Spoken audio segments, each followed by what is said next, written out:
Hello my friends, this is Mr. Jacoby, and tonight I'd like to tell you something that happened in my life that I've only told a select few. And while creepiest, scariest is subjective, in the context of my life it truly is the creepiest and scariest unsolved mystery.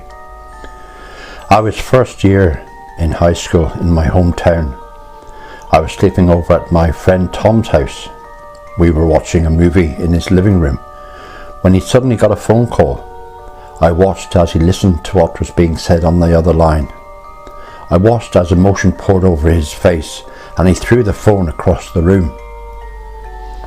After moments of crying, he told me that a boy at my school had committed suicide.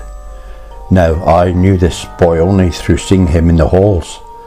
My friend Tom and I didn't go to the same high school, but Tom had gone to middle school with this boy, apparently.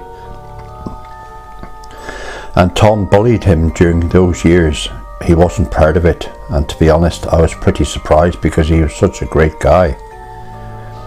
He stood there with utter remorse. We decided to sneak out for a walk. The year was roughly 1990, maybe 1991.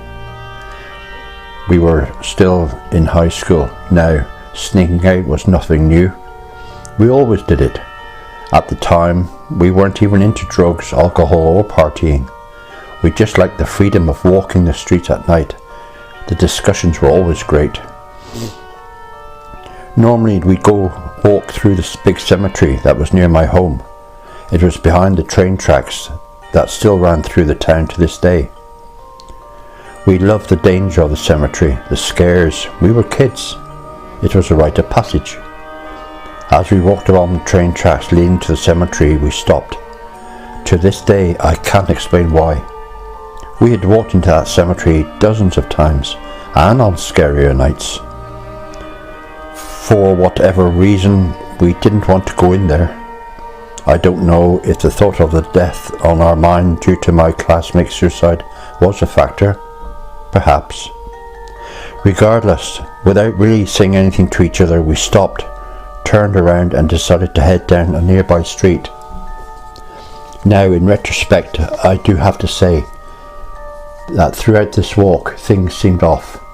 There wasn't a car in sight. This was suburbia.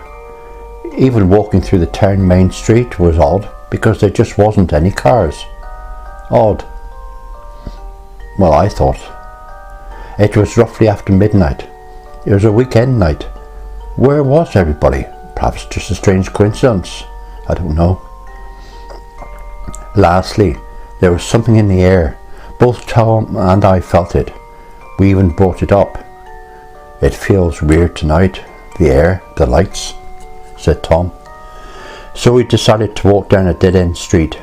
At the end of the street was a ditch with a simple up-down trail that led to the street where I lived. Simple enough. Keep in mind, as I get into the horrifying part of this story, that we were in the suburbs. These weren't all creepy houses with strange individuals, and the trees were small. It wasn't a brand new development, but it wasn't that old either. So, as Tom and I were walking down the street, we were looking down at the road beneath our feet as we walk, and we just talk now and again. I don't remember the exact conversation at this particular moment. Perhaps we were talking about the tragedy of that night.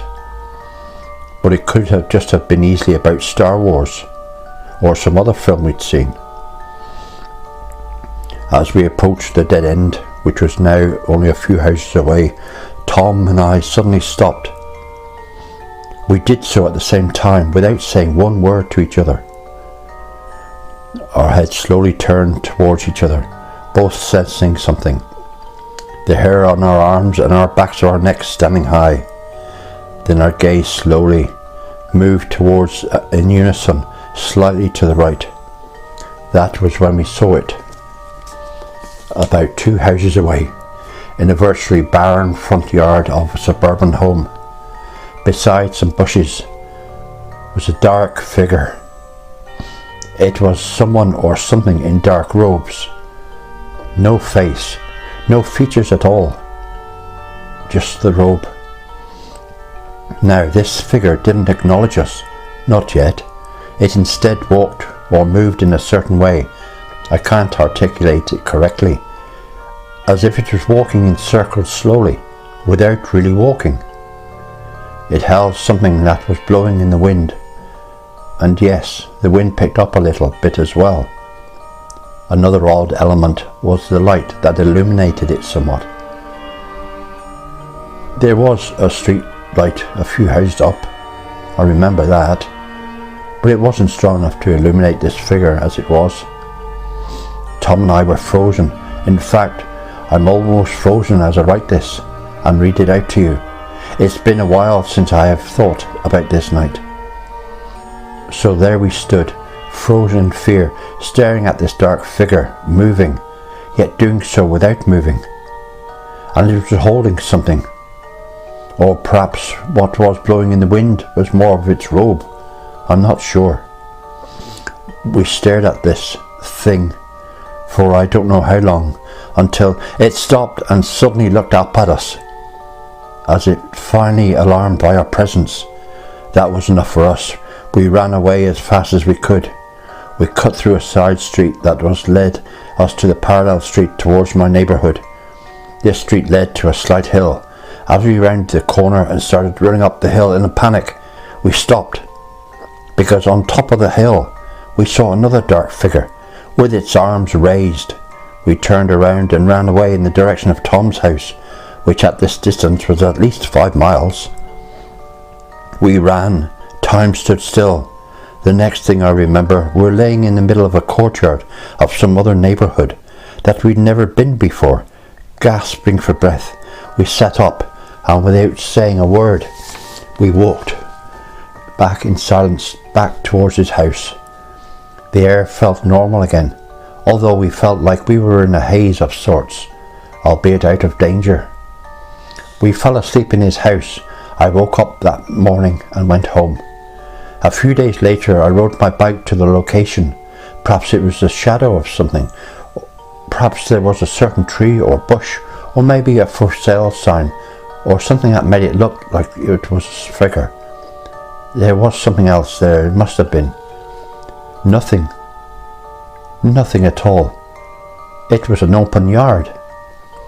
Tom and I didn't speak of that night for a long time. Years later, when I brought it up, he replied, "Yeah, what the hell was that?" As if no time had passed at all. What was it? I have no idea. We hadn't taken any drugs, we didn't even drink any alcohol. I often wonder if it could have been a haunting, a spectre, a ghost, etc. Maybe it was an alien abduction or sighting. We saw no craft, but there was that unexplained light. Or maybe it was some other kids messing with us. But how would they have known we were coming? How could they have been so prepared? I just don't know. I just don't know. That was roughly 20 years ago, give or take. And yes, this is a true story. Sadly, my best friend Tom passed suddenly a few months ago. I thought of this night during his funeral. I thought of returning to that site. I thought of the odd coincidence of unexpected and surprising death, just like my classmate that night. Is there a connection?